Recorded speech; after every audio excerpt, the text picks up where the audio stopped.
That was until the previous owner crashed it. And then I bought it in hopes to rebuild it. Oh my days. But along with all this damage, the car doesn't even start. It's not even recognising that it's plugged in. And that was with help from Ferrari. But now, we're on our own. But getting it started might be the least of our worries. This damage here is really bad structural damage, and if we're going to attempt to try and fix that, we need to get to both sides of it. We can't even continue building this car if this structural piece isn't fixed. And to get this part of the frame out, we've got to remove the engine and the hybrid battery. Issue is, we don't think anybody has ever done this before, and this is the first time that one of these engines has probably come out of this car since they were ever made. So all of this, we've got to figure out ourselves. Let's get to it. First step, let's get this engine out. We've disconnected the airbox, which would have sat there. Then we've disconnected the fuel line, which is picking it up from the pump in each fuel tank, each side.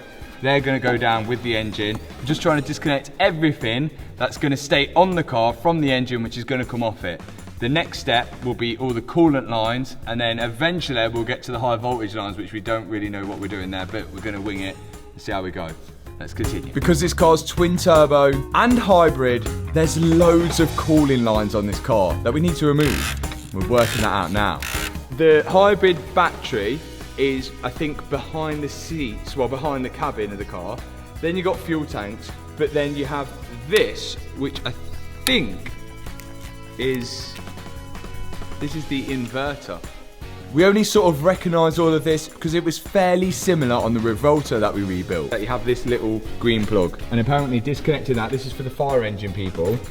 And apparently disconnecting this isolates the battery and stops any fires. So you just, all you do is pull that out like that. And now the car should be safe. Supposedly. But we're hoping it is, because our next job is going to be removing the hybrid battery. This is the battery that goes all the way to here.